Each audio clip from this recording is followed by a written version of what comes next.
1998 might be the most important year for video gaming thus far because it was the year that Hideki Naganuma, a young 26-year-old aspiring J-pop singer-songwriter, would be asked by Sega to work for them as a voice editor. In the next 2 years, Naganuma would work his way up in the company, scoring a couple of Sega's smaller video game titles, until the year 2000 when he was asked by Sega to compose their newest title yet for the Sega Dreamcast, Jet Set Radio. Jet Grind Radio!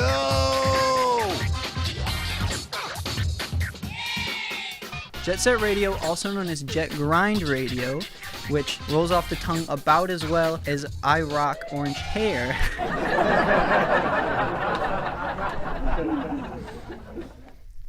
This game was an action video game where you play as inline skating gang members in Tokyo, spraying graffiti and avoiding authorities around the city.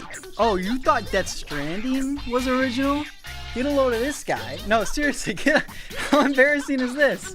No, I'm serious. Jet Set Radio didn't just have an original concept, but almost every aspect of it screamed experimental. It was the first video game to use a cel-shaded art style, and it drew a lot of inspiration from 90s Japanese pop culture. The game looked gritty, it looked loud, and it looked like a lot of fun. And if that doesn't sound good enough for you, the music fit perfectly into the world of Jet Set Radio, possibly more than any other video game in its time.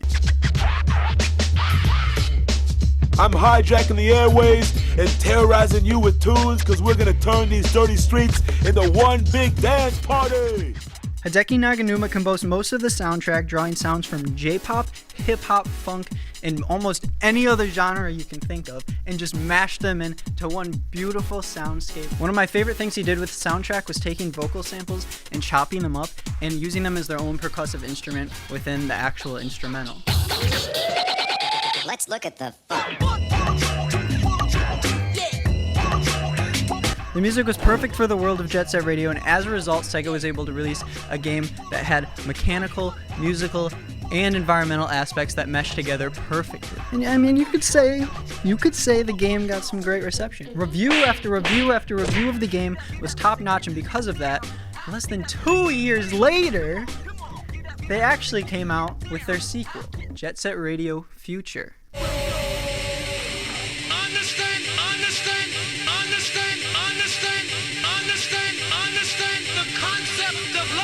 This game came out in 2002 for the original Xbox, and it is also where I enter the story as a tiny little baby boy. I was only 3 years old at the time, and because of that, Jet Set Radio Future was probably one of the first games I ever played. And it's actually probably one of my favorite games of all time too, obviously right behind Shrek's Super Party. Jet Set Radio Future not only brought back every aspect of the game that made it great in the first place, but expanded on those aspects that made the world that much more impressive. How's that? Was that good? The developer's choice to set the sequel in a future dystopian Tokyo. You mean Tokyo? Did amazing things for the look and the feel of the game. Although the environments were gritty, every aspect of the game meshed together were absolutely not. After hearing both soundtracks, it seems like Naganuma had a lot more control over the music this time, and it actually matched the world better than ever before. Listen up, all you innocent fools out there! The opening track, The Concept of Love, displays that better than anything else. You've got your dirty synths, your futuristic drums, and the use of chopped vocals are there more than ever before. We do not understand the concept of love. We are a group.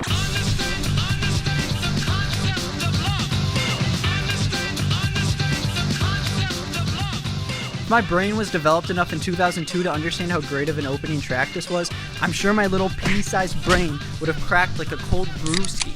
You're telling me I moved from the soundtrack of Disney's Skate Adventure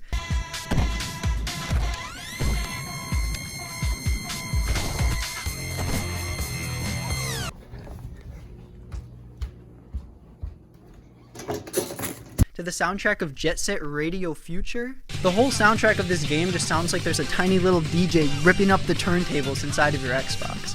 There's no wonder my Xbox disc tray won't open without me spanking the top of it. Every song has drums on it that makes you feel like you're in a rush to get somewhere. Listen to the song Funky Dealer. The song sounds like 3 minutes of Naganuma holding the drummer and bassist at gunpoint to play faster and faster and faster and faster. Have you seen Whiplash? It's like a joke compared to this. I don't even think I could show it on YouTube. And please, for the love of God, play Fly Like a Butterfly at my funeral. So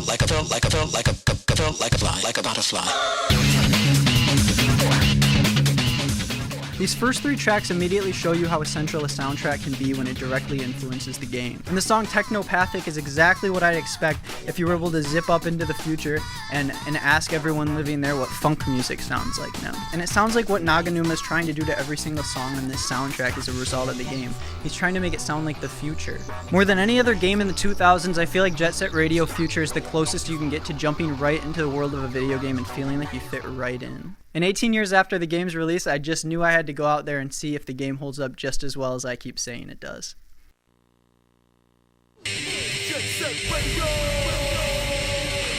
Understand the concept of love. Understand the concept of love.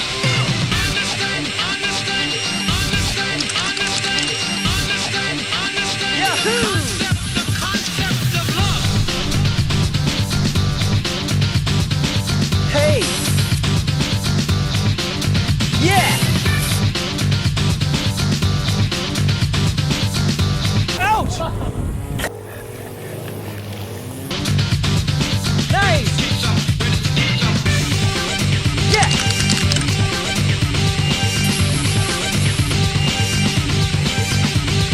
Hey!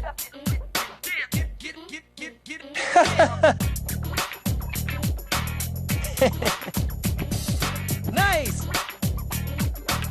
Thank you to the guys, the girls, and everybody in between for watching this video. My recommendation for this week is a game called Lethal League. It's one of the most creative fighting games out there right now, and I actually got into it a few months ago because of all the similarities I saw with Jet Set Radio Future. And while writing this video, I actually found out that Naganuma has a song on this game's amazing soundtrack. So along with the games I recommended in my last video, please check out Lethal League. I'm going to put a link below in my description. And the moment you've all been waiting for, this week's Gamer of the Week, is the video game model of Thelonious from Shrek Super Party. And he lived happily ever after.